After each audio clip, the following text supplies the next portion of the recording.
HS 2024 physics কোশ্চেনের answer আমরা করছি।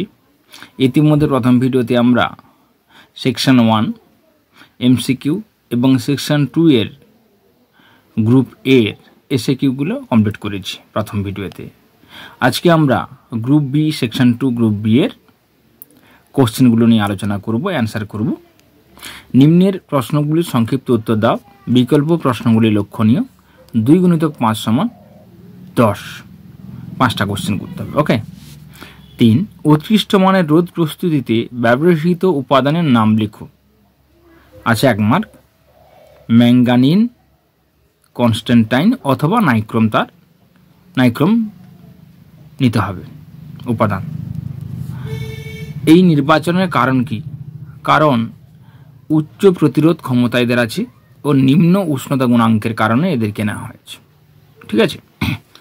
3 অথবা ইলেকট্রনের অনুপ্রবাহ বেগের কিরূপ পরিবর্তন হয় যখন এক পরিবাহীর প্রান্তীয় বিভব প্রভেদ স্থির রেখে দৈর্ঘ্য দ্বিগুণ করা হয়। 2 দৈর্ঘ্য স্থির রেখে পরিবাহীর প্রান্তীয় বিভব প্রভেদ দ্বিগুণ করা হয়। দেখো 3 অথবাতে ড্রিফট ভেলোসিটি আমরা জানি ভিডি সমান EE/m ইন্টু টাউ সমান EV/ml ইন্টু টাউ। ই এর মান V/L। ওকে, এগুলো ব্যবহার তোমরা জানো। ড্রিফট ভেলোসিটি, এটা চার্জ ইলেকট্রনের, এটা হচ্ছে তড়িৎচালক বল, এটা হচ্ছে মাস, এটা ভোল্টেজ দুই প্রান্তের, আর এটা দৈর্ঘ্য। ওকে, একে বলেছিল ভি কনস্ট্যান্ট যদি এল ডবল হয় তখন এখান থেকে ক্যালকুলেশন করে তোমরা পাবে ভিডি সমান হাফ হবে।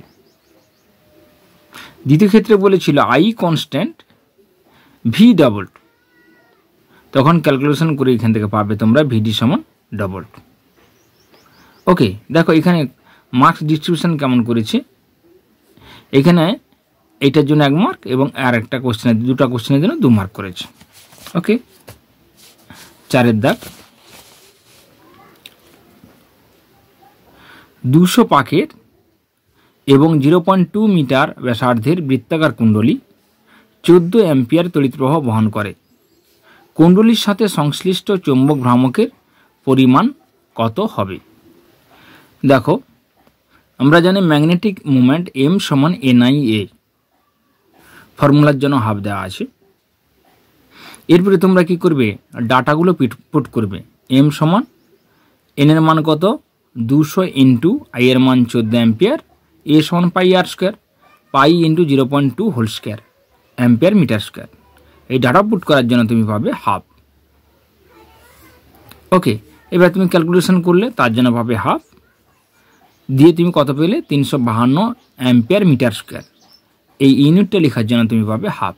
এভাবে পাট করে নাম্বারটা দেওয়া হয়েছে, তোমরা নিজেরা করে নেবে। ওকে, এরপরে আসছি 5। কিভাবে অবলোহিত তরঙ্গ উৎপাদন করা হয়? আচ্ছা 1 মার্ক। অবলোহিত তরঙ্গ তাদের অণুগুলির অভ্যন্তরীণ গতিশক্তির কারণে গরম দেহ, উত্তেজিত অণু বা পরমাণু দ্বারা উৎপাদিত হয়। কেন এই তরঙ্গগুলিকে তাপ তরঙ্গ রূপে উল্লেখ করা হয়? কারণ তারা যে বস্তুর উপর পড়ে তার তাপমাত্রা বাড়ায়। 5 অথবা একটি সমতলীয় তড়িৎ চুম্বকীয় তরঙ্গ শূন্য মাধ্যমে ধনাত্মক x অক্ষ বরাবর অগ্রসর হচ্ছে। তরঙ্গটির তড়িৎ ক্ষেত্র ও চুম্বক ক্ষেত্র ভেক্টরের মানের অনুপাত এবং অভিমুখগুলি লেখো। E/b সমান আমরা জানি c, speed of light, the speed of electromagnetic wave. ঠিক আছে, তো এর রেশিও c হবে। 1 মার্ক হলো। দ্বিতীয় ক্ষেত্রে বলেছে তাদের ডিরেকশন অফ প্রপাগেশন S সমান 1/μ0 E×B, এটা লিখলেও হবে, অথবা SI সমান 1/μ0 EJ+BK, এটা লিখলেও হবে। ডিরেকশনের জন্য 1 মার্ক। এছাড়াও তুমি গ্রাফিক্যালি করতে পারো। ঠিক আছে, গ্রাফিক্যালি করলে দেখো ইটা যাচ্ছে ওয়াই ডিরেকশানে, বিটা যাচ্ছে ওয়াই জেড ডিরেকশানে। YZ এর ডিরেকশানে, YZ এর ডিরেকশানে। ঠিক আছে, তো এই হচ্ছে তার চিত্র। এরপরে 6 দাগ, তেজস্ক্রিয় ক্ষয় সম্পর্কিত n সমান n0 e⁻⁻λt এই সূত্রটি প্রতিষ্ঠা করো। আছে 2 মার্ক। আমরা লিখতে পারি, ধরা যাক t সময়ে একটি তেজস্ক্রিয় নমুনায় তেজস্ক্রিয় পরমাণুর সংখ্যা সমান n। এরপর dt সময় ধরে dn সংখ্যক পরমাণুর বিঘটন হলে বিঘটনের হার dn/dt। সুতরাং dn/dt প্রপোর্শনাল টু n বা dn/dt সমান -λn। 1 নম্বর সমীকরণ। এই 1 নম্বর সমীকরণের ল্যামডা ধ্রুবকটিকে তেজস্ক্রিয় বিঘটন ধ্রুবক বলা হয়।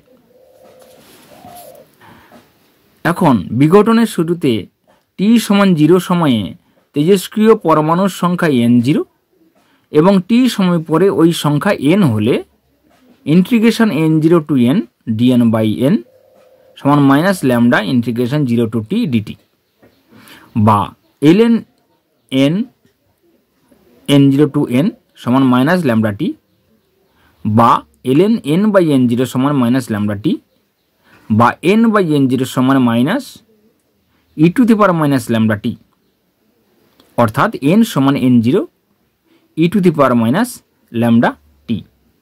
7 দাগ, মহাকাশ তরঙ্গের বিস্তারণ বা সঞ্চারণ কি? এটা মানে কি? Space wave. ওকে, মহাকাশ তরঙ্গের বিস্তারণ যা বায়ুমণ্ডলের 20 কিলোমিটারের মধ্যে ঘটে, ট্রপোস্ফিয়ার একটি সরাসরি তরঙ্গ এবং প্রতিফলিত তরঙ্গ নিয়ে গঠিত। এই তরঙ্গগুলিকে ট্রপোস্ফেরিক তরঙ্গ সঞ্চারণ বলে, কারণ তারা পৃথিবীর পৃষ্ঠ থেকে পৃথিবীর ট্রপোস্ফিয়ারের পৃষ্ঠে সরাসরি ভ্রমণ করতে পারে। ট্রান্সমিটার থেকে রিসিভার সিগন্যালগুলি সরল রেখায় পাঠানো হয় বলে একে লাইন অফ সাইট প্রোপাগেশন বলে। এরপরে কোশ্চেন আছে, কেন এই বিস্তারণ পৃথিবী পৃষ্ঠের উপর ক্ষুদ্র দূরত্বের মধ্যে সীমাবদ্ধ রাখা হয়, অর্থাৎ সীমাবদ্ধতা স্পেস ওয়েভের। এই তরঙ্গগুলি পৃথিবীর বক্রতা দ্বারা প্রভাবিত হয়। 1, 2 এই তরঙ্গগুলি দৃষ্টি দূরত্বের রেখা বরাবর ঘটে, যা প্রেরণকারী অ্যান্টেনা ও গ্রহণকারী অ্যান্টেনার মধ্যে দূরত্ব হিসাবে পরিচিত। তারপর অথবা আছে 7, যদি বিরূপক তরঙ্গের সর্বোচ্চ কম্পাঙ্ক 5 কিলোহার্টজ হয় তবে 100 কিলোহার্টজ প্রতিবেধের মধ্যে থাকা স্টেশনের সংখ্যা নির্ণয় করো। তাহলে ব্যান্ডউইথ সমান 2 into maximum frequency of the audio signal সমান 2 ইন্টু 5 সমান 10 কিলোহার্টজ। অতএব নাম্বার অফ স্টেশন সমান 100/10 সমান 10টি।